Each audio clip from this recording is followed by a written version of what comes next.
Hey everyone, happy Saturday, and as promised, here is the walk around video of the now complete and soon to be picked up 69 Cal Look VW Halen bug. And so if you don't know what I'm talking about when I say VW Halen, if you are maybe new to our channel, so there's the license plate, which is definitely cool when you see what it's referring to. Boom, there we go.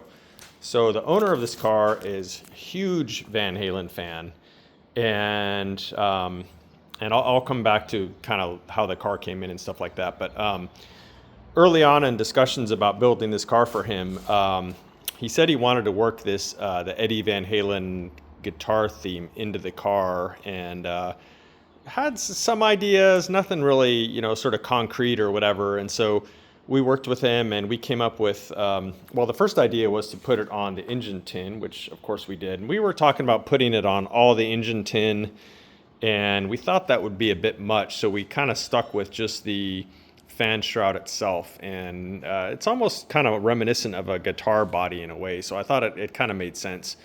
So there is the first Van Halen or VW Halen bit. And then we thought, well, we should have something inside the car too. And that's where the glove box door comes in, right there. And then, sorry about the glare, by the way. Wipe this off real quick, see if that helps. There we go, maybe that's better. And then the last place that we decided to put it was just to kind of finally tie everything together on the car. Was right there, the wiring cover. So now we've got our ode to Eddie Van Halen here in the front trunk, and inside the car on the glove box door, and then of course lastly at the engine. So that's why this car is VW Halen. So okay, now that I kind of got that out of the way, let me come back to kind of the origins of this car coming into the shop. So the gentleman that brought this car in, it was either a friend or a neighbor had purchased this car, I think, and had it for a long time, and it was more or less complete, but not a running, driving car. And I believe the plan was for it to be like a father-son project for them to kind of build it together. And the car originally did have kind of a Cal Look theme, although it had chrome four-lug wheels. In fact, I see one of them right there.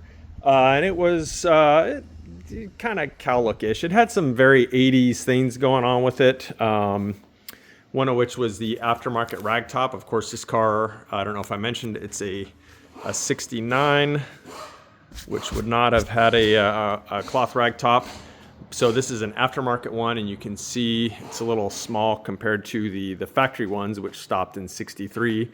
So it had that kind of an 80s accessory. And then the firewall, which we have taken out, was one of those stainless steel louvered ones. And let's see what else. I think all the engine tin was chrome, just like a very 80s car. And so we decided to kind of roll with the 80s theme, especially since he did want to work some Van Halen into the car. It kind of made sense because those guys, they've never gone away, but they were, I would say, definitely the most huge in the 80s. And so we said, you know what, let's roll with the 80s Cal Look theme here. And so we did a number of kind of Cal Look things that you're supposed to do.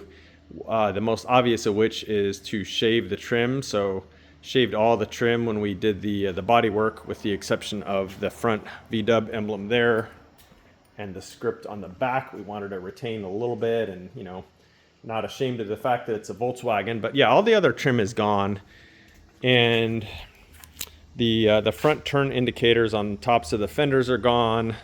These fresh air vents here, shaved all that, gave it the nice super smooth Cal look.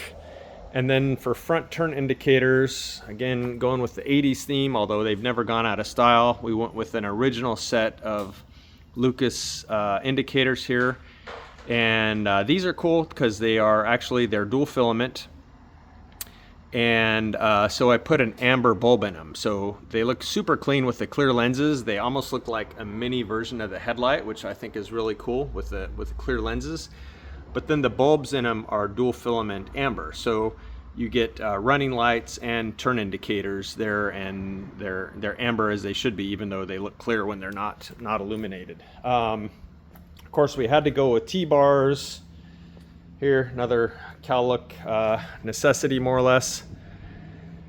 And what else? Well, the wheels, of course. So sort of most common or most popular, and certainly one of the most beautiful wheels ever used fitted to Volkswagens is Porsche Fuchs. So we've got, and these are empty by the way, so these are their Deep 6 replicas on the front, and 4.5, or excuse me, on the back Deep 6s, and on the front 4.5s. And then tires also pretty Cal Look appropriate. So these are 145s up front, and these are Michelin's. And then on the back, we couldn't really find an appropriate Michelin, so we went with Yokohama's. Not uncommon to have mismatched tire brands on Cal Look cars because, again, going with 145s in front, there's only a few manufacturers of those, and they pretty much don't necessarily have an appropriate back size tire. So these are Yokohama's, and these are a 205 70/15. So again, totally right in the meat of the bell curve for Cal Look back tire. Nice, fat, and aggressive looking. So I kind of showed the engine earlier, but let's come back to it in a little bit more detail here. So of course we had to go with dual quiet packs. So this is a complete exhaust system made by our friends at A1 in Santa Ana with their amazing looking dual quiet pack system here, and one of their low down headers, 1 3/4 inch pipes. And let's go to the rest of the engine here. So the engine in the car originally was an 1835, but we went ahead and put a small stroker crank in it, so it is now a 1968. So just kind of round off, say it's basically a 2-liter. The car did have dual 44 IDFs, which we retained and went all through those, of course, rebuilt them and everything. Angle 120 cam, so not a super aggressive cam, but not stock either, obviously. So 009 distributor, again, pretty standard Cal Look or just performance VW in general. Santana style pulley, which again never goes out of style, but is also pretty 80s thing to use there. And then we decided to go ahead and ditch. At first I was wanting to use it, the louvered firewall back there. But once we settled on doing the engine in red, and then with the Eddie Van Halen graphics on there, the louvered polished firewall back there would have just totally detracted from it. So we went with a stock VW style sound mat there, which is of course from Wolfsburg West. Super nice fit. And it just kind of helps to highlight the motor being sort of plain and black back there. Yeah, chrome pulley, just kind of the usual stuff here. Hex bar linkage. And the motor made 132 horsepower at, I think we stopped at 5,500. It was still pulling hard, so I'm sort of guesstimating the motor would have easily made 140, maybe 140 plus horsepower if we'd taken it up to 6 or 65 without breaking a sweat. So yeah, this is it's about 140 plus horsepower motor. So also, totally appropriate for a Cal Look car, even though a lot of Cal Look cars make a lot more power, but this one gets the job done for sure. So went with a very plain license plate frame here, just a black from Griot's Garage here with the hardware and stuff all hidden, because again we wanted to kind of accentuate the license plate without having like a chrome one kind of detracting from it and adding too much to the back of the car. What else? So let's talk about the interior for a minute.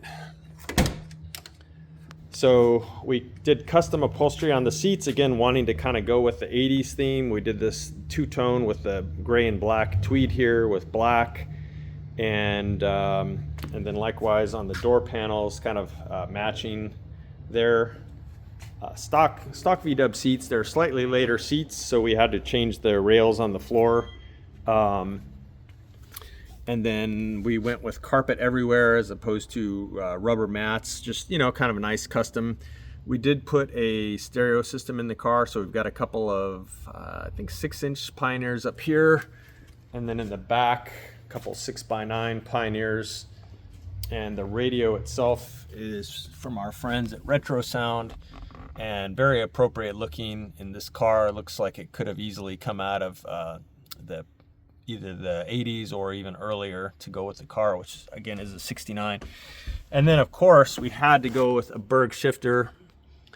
That's pretty much required equipment on any Cal Look car. So there it is.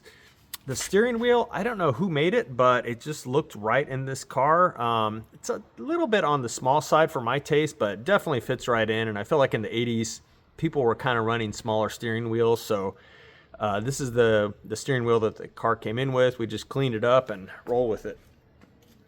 We did put, and these are hard to find now, by the way. We did put in a VDO gate or a tack in dash.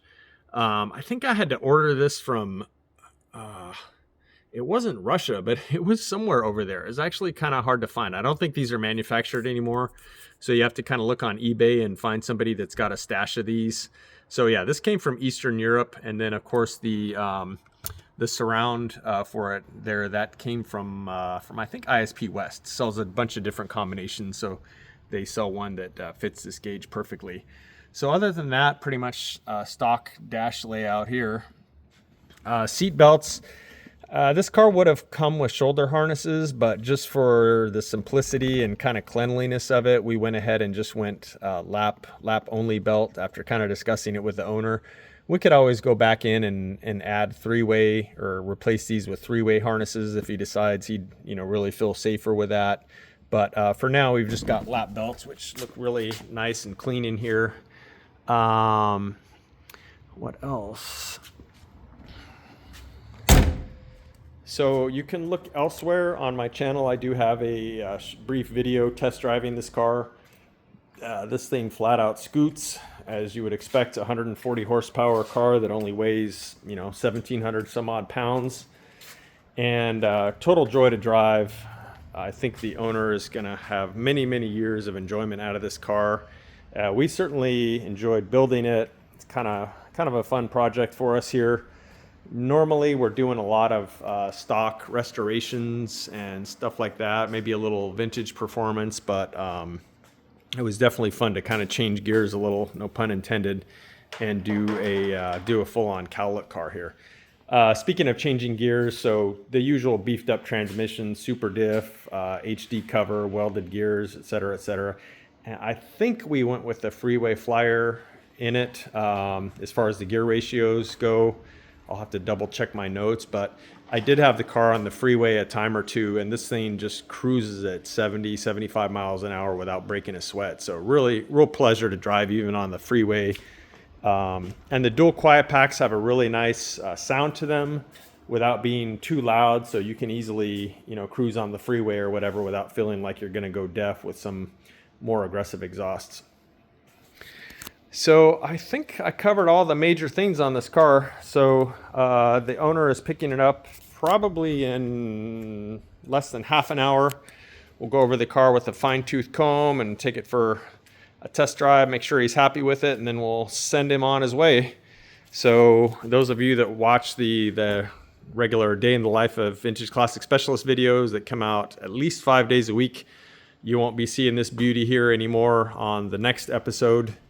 And then likewise, that blue buggy over there is going Monday. So you may see it one more time, you may not. But this one definitely gone today, guys. So there you go. Thanks for watching. And if anyone wants us to build them a bitchin' car, you can find our contact info pretty easy on our profile. So thanks for watching. Bye.